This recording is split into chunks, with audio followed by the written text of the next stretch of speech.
在这条路的尽头就是中非共和国。我们将秘密进入叛军控制的一个地区，而邻国的反间谍部门会协助我们跨越边境。在这里别无选择，中非政府对该区域的控制完全失效，中非当局甚至禁止任何人进入该地区，更不允许采访叛军。经过3天的长途跋涉，我们的团队终于乘坐独木舟越过了边界，并与中非共和国最强大的叛军组织中非共和国人民阵线的一支小队会合。这支叛军控制了超过1/3的国土，他们装备精良，许多武器来自2013年政变中夺取的正规军装备。我们随即踏上了一段长达500公里的旅程，目标是前往叛军首领希森的驻地。他是中非政府的头号通缉人物。这里的交通状况极为糟糕，随着旅程的推进，我们逐渐意识到，在这片土地上的距离更多是以天数来衡量，而不是以公里计算。这些道路建于殖民时期，但早已年久失修。沿途的村庄满目疮痍，几乎没有基础设施，村民们过着极度贫困的生活。这个地区显然已经被中央政府彻底遗弃。夜幕降临时，队伍稍作休息，每次仅能休息2小时以恢复体力。在用餐时，军官们总是优先，他们粗暴地划分食物，其他士兵只能抢夺剩下的食物。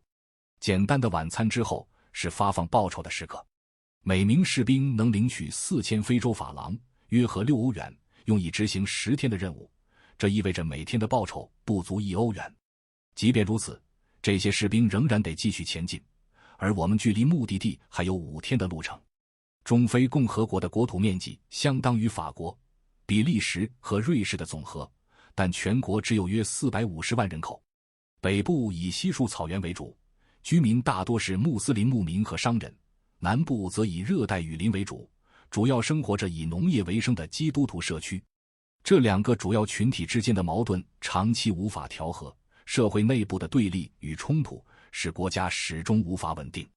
中非共和国是全球最贫穷的国家之一，仅次于尼日尔。极端的贫困加上普遍的腐败，使得整个国家的局势更加危险。自1960年脱离法国独立以来，这个国家经历了多次政变。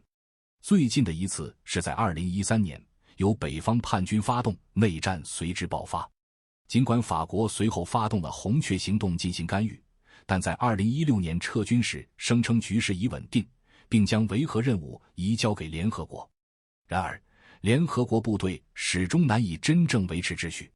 至今，全国14个叛军组织控制了2/3的领土，即使是首都班吉，部分街区也落入民兵的控制之中。中非的现状让人悲观，资源丰富却无法造福国民，腐败、对立与暴力成了这里的常态。就像一位叛军所说的，我们为自己而战，而斗争却从未停息。非共和国北部最强大的叛军组织控制了1/3的国土，其首领希森解释叛乱的原因：治理失败、暴行猖獗以及无尽的杀戮。为了恢复秩序，现任总统求助于俄罗斯。一部分中非人，包括总统，认为法国撤军是一种背叛。俄罗斯则派雇佣兵保护总统，同时通过资助选美比赛等手段扩大影响力。自从他们在总统府内扎根，便获得了多项矿产开采合同。中非共和国资源丰富，尤其是黄金。在旅途中，我们遇到了一位淘金者乌斯曼，他证实这里确实有金矿，并表示今天是一个收获颇丰的好日子。如今的中非正深陷混乱。在首都班吉，每周5会有法国航班抵达。这一天，一位特殊旅客，前皇帝的儿子塞尔日引起了关注。他曾是总统候选人，曾担任部长，如今却与总统关系紧张。原因之一是总统允许俄罗斯人在其父亲的皇宫建立军事基地。塞尔日对这一现状感到愤慨，他认为皇宫，尤其是父亲的墓地，被用作军事用途并禁止家人进入，是一种极大的不尊重。他的父亲博卡萨曾是中非历史上颇具争议的人物，曾自称皇帝并于1977年加冕。虽然当时法国未公开反对，但后来因靠拢卡扎菲，他被法国抛弃。1979年，法国支持了推翻他的政变，钻石事件被媒体曝光，直接影响了吉斯卡尔的政治前途。在父亲去世的纪念日当天，塞尔日受到邀请前往皇宫参加纪念仪式。然而，由于皇宫被军事力量占据，他能否进入成了未知数。他认为俄罗斯的存在缺乏合法性，但由于政府的支持，这种力量被视为合法。尽管如此，他仍坚持前往。在皇宫，塞尔日受到民众热烈欢迎。然而，俄罗斯人明显掌控着现场局势，严格限制拍摄。仪式的氛围庄严而微妙，其他皇室成员并未出席，但塞尔日的支持者悉数到场。他们怀念已消逝的帝国时代，认为博卡萨不仅是铁腕皇帝，更是一位为法国效力的军人。早年，他响应戴高乐号召，在法国危机时刻参军，这段经历为他赢得许多中非人的敬重。集会的最后，两位俄罗斯特使以总统顾问身份，在博卡萨墓前献上花圈，表达敬意。尽管法国未派出代表，俄罗斯的出现则标志着他们在中非日益增强的影响力。对博卡萨家族来说，这一幕充满讽刺与无奈。俄罗斯的行动显得颇具前瞻性。在仪式结束后，他们主动与塞尔日接触，展现出一定的外交意图。或许有朝一日，塞尔日还能重返政治舞台。面对法国影响的日益削弱，俄罗斯如今成为中非的主导力量。12月1日是中非共和国的国庆日，国家举行了庆祝活动，总统图瓦德拉出席阅兵仪式。在观礼台上，法国与俄罗斯大使一同现身，但总统的安全完全依赖于俄罗斯雇佣兵。这些士兵隶属于瓦格纳集团，由普京亲信掌控。在过去1年中，俄罗斯势力迅速渗透中非权力核心。当天，烈士大道上的阅兵式显得象征意义大于实际意义，士兵们甚至没有携带武器。中非的军队正在重建，曾因2013年内战期间的暴行而解散。如今，这支军队几乎没有步枪，更缺乏装甲车辆和其他军事装备。总统甚至难以控制班吉市内的所有街区。在班吉商业区是最具代表性的法外之地，这里是城市的商业中心，也是财富的聚集地，市场繁荣，甚至存在赌场。该区域的实际控制权掌握在装备精良的民兵手中，由一位名为福斯的将军领导。他的副手阿明声称，这支民兵拥有数百名战士，其中大部分是儿童兵，许多是孤儿，成为炮灰般的存在。这些士兵忠于他们的首领，甚至愿为之献身。政府多次尝试通过武力控制该地区，但屡次失败。几天前，福斯将军的住所遭遇炸弹袭击，他被迫隐藏起来。事后，阿明指挥官迅速赶往现场，他怀疑这起袭击是由俄罗斯发动，理由是爆炸现场发现了化学物质的残留。他表示，中非不具备无人机能力，而俄罗斯人则拥有这样的技术。袭击发生时，现场烟雾弥漫，威力巨大，破坏严重。尽管这一指控难以验证，但凌晨2点的确发生了一次剧烈爆炸。福斯的另一位副手乌斯曼对这一事件愤怒不已，他谴责这次袭击对平民毫无尊重，警告若局势继续恶化，将产生不可挽回的后果。乌斯曼答应带我们去见福斯将军。为了保护将军的藏身之地，我们被要求不能拍摄周围环境。几天前，福斯将军躲过了一次袭击。他坚称自己并非反对派，也无意推翻总统图瓦德拉。他强调，这片区域不是叛军的地盘，而是一个普通居民、商人和平民的社区。福斯表示，他们的目标只是自卫，保护这个区域的居民。这个社区约有 1.5 万名居民，大多数是穆斯林。他们在2014年内战期间躲到这里，当时法国军队保护他们免受反穆斯林民兵的袭击。在这片区域，居民们对法国怀有好感，并尊敬福斯将军。自红雀行动以来，福斯将军一直被视为这里的保护者。一些居民担心，如果失去了他们的领导者，整个社区将陷入混乱。福斯将军的手下每天都在面对生活中的重重困难，比如该区域长期缺乏电力，这种困境自2013年以来一直没有改善。这里不仅是他们的藏身之处，也是他们临时休息的地方。尽管生活艰难，他们依然努力保持冷静。乌斯曼经常在此放松，但他的生活背后充满痛苦。2013年，乌斯曼的父亲、哥哥和姐姐被基督教民兵杀害。从那以后，他加入了福斯将军的队伍，同时也保护着自己的生意。乌斯曼在白天经营一个小摊子，但他的武器始终不离身。他解释说，这不仅是为了保护自己，也是因为商业区的所有商人几乎都随身携带武器。他自己购买了一把 AK-47， 用以自卫。像许多商人一样，乌斯曼对总统图瓦德拉和他的亲俄政策持反对态度。他认为法国应该重新介入，恢复中非的秩序。他不满地指出，俄罗斯的影响力无法取代法国。他将法国比作父亲，认为遗忘法国而接受俄罗斯是不可能的。在班吉的其他地区，一些市民表达了对新盟友俄罗斯的支持。不得不说，莫斯科通过精心策划的策略，成功在中非长期植根，并逐步赢得人心。如今，班吉正为一场名为魅力的盛会做准备，这是一项由俄罗斯和非洲联合打造的活动。全国各地最美丽的女性齐聚首都，参与一场备受瞩目的选美比赛。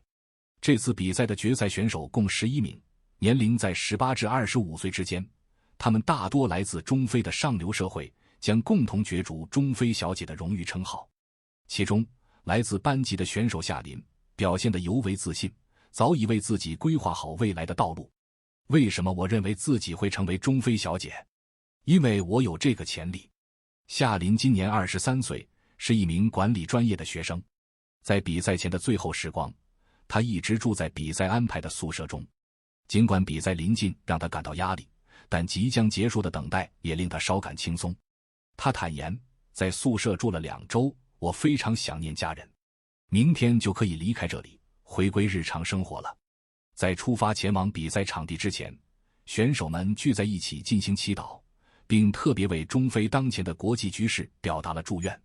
此次选美比赛的场地是一个可容纳2万人的大型体育场，活动由俄罗斯矿业公司赞助。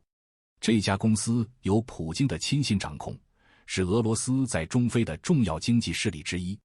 比赛门票的价格起步为1万非洲法郎，约合15欧元，这相当于中非普通工人月收入的1/3。尽管活动规模盛大，但观众席却显得冷清。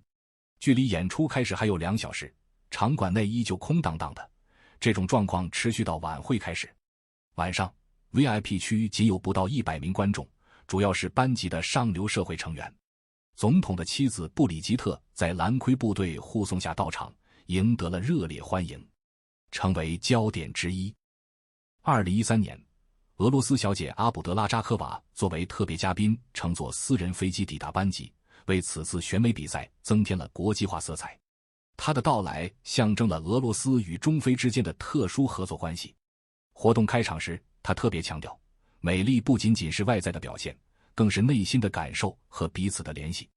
她的这番话被广泛解读为一种友好的外交姿态。选手们在后台紧张地进行最后的准备，他们熟练地记住舞蹈动作，调整步伐，为即将到来的表演做足准备。在舞台下方，6名评委已经就位，其中包括1名俄罗斯外交官。评委们不仅负责评审，还努力了解本地的文化背景与习俗。在选手们完成一系列舞蹈表演后，评委们普遍认可他们的表现。随后，比赛进入了个人展示环节，11位选手逐一向观众和评委阐述他们的计划与理念。班吉小姐夏琳率先登台，她的计划旨在帮助辍学的年轻女孩获得职业技能培训，以便她们能够在社会中找到归属感和地位。她的演讲内容紧扣中非当前的社会需求，获得了现场观众和评委的一致认可。此次选美比赛通过俄罗斯资助的新电台向全国直播，这不仅扩大了活动的传播范围，也再次凸显了俄罗斯在中非的影响力。随着比赛的推进，最终结果揭晓，班吉小姐夏琳不负众望，成功摘得中非小姐的桂冠。她的出色表现让家人感到骄傲，而她自己也为实现目标而感到欣慰。颁奖仪式上，亚军和季军分别获得了洗衣机和冰箱，而夏琳则获得了100万非洲法郎的奖金，约合1500欧元。作为特邀嘉宾的俄罗斯小姐还向当地一个协会捐赠了75万欧元。这一捐赠被广泛报道，也为活动增添了公益色彩。活动结束时，一名主持人发表了一段具有象征意义的讲话，号召民众转而使用俄语，这也反映了俄罗斯在中非逐渐增强的影响力。在与法国的竞争中，俄罗斯已经削弱了法国在这一前殖民地的传统地位。然而，在这些表面光鲜的背后，中非的政治环境却愈加严峻。随着俄罗斯的深入介入，政府的强硬措施也逐渐升级，包括罢免国民议会议长、任意拘留议员以及对媒体的严格控制。这一切为中非的未来发展蒙上了一层阴影。图瓦德拉总统看似稳固掌权，但全国2/3的领土已落入叛军之手。我们决定前往会见中非最强大的武装组织——中非复兴人民阵线。然而，在班吉机场，我们未能登机便被逮捕，并被带到内政部。中非政府将我们视为法国效力的间谍，取消了我们的拍摄许可。社交媒体上的威胁愈加严重，我们必须离开中非。2个月半后，我们秘密返回，并通过邻国的反间谍服务越过边境。我们与叛军一同行动，前去见他们的首领希森。途中，叛军在一个村庄停留，向我们展示了政权的暴行。那是9年前的事，叛军负责人阿尔伯特对此深感痛心。这个村庄名为苏库姆巴，面积非常大，街道被遗弃，完全被焚毁。废墟中是村长的住所，全都被毁掉了。是政府军使用武器摧毁了村庄，镇压了叛乱，杀害了人们。阿尔伯特得知我们的护送人员中有一位来自这里，他叫达乌德。达乌德在军队的攻击中失去了全家。他指着废墟说道：“这是我父亲的房子，我们家有8个人，军队杀了7个，只有我1个人活了下来。当时他在田里，回来时灾难已经发生。”达乌德表示，虽然失去了家人，他现在只希望能得到和平，不再有杀戮。虽然他厌倦了这一切，但他和家人都坚定认为，他们是中非人，生活在这里，经历这一切的人都是中非人。2010年，村庄中有21名村民被中非军队杀害。这样的事情并不经常发生，但在仇恨的情境下，类似的事件会发生。仇恨让人们彼此敌对，尤其是因政治原因。这种仇恨背后有着深层的原因，也许总有一天人们会告诉我们真相。这场仇恨主要针对北方人，南方人对北方人有着明显的敌意。仇恨的情绪深深根植于这个国家，形成了恶性循环。对于阿尔伯特和他的战友们来说，这种敌意代表了南北之间的长期世仇，同时也是中央政府的冷漠和放任，最终导致了内战的爆发，造成了成千上万人的死亡。如今，没人愿意再重蹈覆辙。叛军现在仅仅是出于自卫，不再主动攻击他人。如果他们拿起武器，那代表他们拥有了强大的力量。的确，叛军如今已经变得非常强大。然而，前往见叛军首领的路程异常艰难，一路上尘土飞扬，视线几乎被完全遮挡。开始，车辆陷入了沙地，接着，我们需要涉水过河，有时甚至面临发动机被水淹没的危险。走了几公里后，我们又遇到爆胎，这是出发以来的第8次爆胎，而这个备用轮胎已经是最后一个，而且有4个洞。随后，我们遇到了一座简易桥梁，但它承受不了车辆的重量，导致一辆车的半截陷入河中。于是，一名民兵提议拖车，他把车挂在后面，前方则推着皮卡车。经过4个小时的努力，最终成功脱困。经过5天的艰难行程，我们终于抵达比拉奥，准备与叛军首领会面。战士们从早上7点开始训练，准备迎接希森，中非政府的头号公敌。他身穿西装，他曾是商人，后成为部长，并最终加入叛军。希森已经领导叛军10年， 2013年，他曾是塞雷卡组织的成员，并声称自己手下有12000名民兵。这些民兵中的许多人曾参与过暴行。叛军有几个主要目标，尤其是争取更多的自治权，参与新政府的地区建设，并最终希望将其成员纳入中非的正规军。希森表示，对于士兵的表现非常满意，看到他们活跃地参与训练，对他来说是一种极大的荣幸和满足。今天，希森亲自前来鼓舞士气。他告诉士兵们，只有他们能够保障国家的安全，必须重新加入中非军队，这已经成为必要的任务。叛军首领向营地的120名民兵承诺，一旦中非政府接受他们的要求，他们将加入正规军。过去的12年里，叛军和政府一直在进行谈判，但每一次和平协议都以失败告终。我们前往叛军总部，总部位于比拉奥丛林中的一个1万人的小镇上。在他的总部，这位军阀召集了他的政治局。希森和他的顾问们讨论与中非政府可能达成的新和平协议条款。叛军特别要求对他们的领导人实行大赦，因为这些首领曾被指控策划了屠杀事件。希森换上军装，以军事首领的身份出现，带我们参观比拉奥。我们首先来到了当地唯一一所较为完整的医院，尽管它是整个省区最大的医疗机构，但只有4个诊室和1名医生。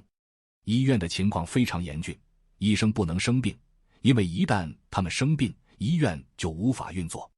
全省只有3名巡回医生负责照顾66000人。对于一名来自首都的医生来说，这里的情况虽然还算可以，但显然远远无法满足需求。医生提到，3名医生照顾66000人，从比例上看是标准配置，但实际情况并非如此。这里缺乏足够的医疗资源，更严重的是，这里没有外科医生，无法进行任何外科手术。希森并没有提及如何导致比拉奥地区基础设施的崩溃和生活条件的恶化，而是继续展示了叛军所带来的影响。在比拉奥，医院面临崩溃的困境，学校的状况也不容乐观。这里的最大学校每年只开几个月学，只有3名教师，750名学生。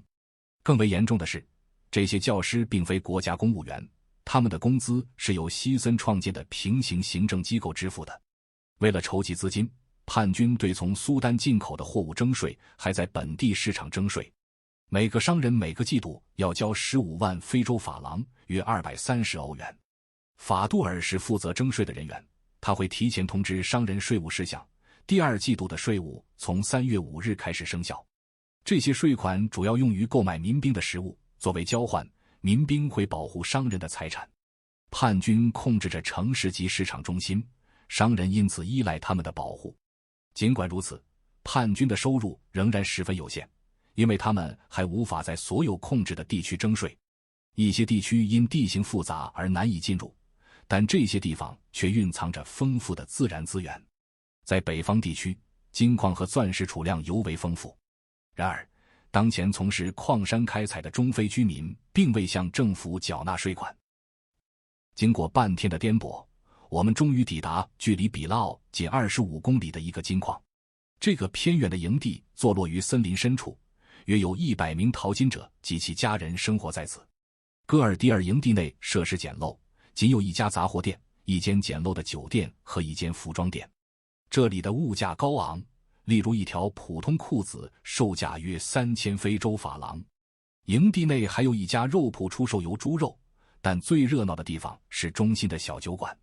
每天清晨，淘金者都会聚集在这里，讨论前一天的收获，随后再出发前往矿山。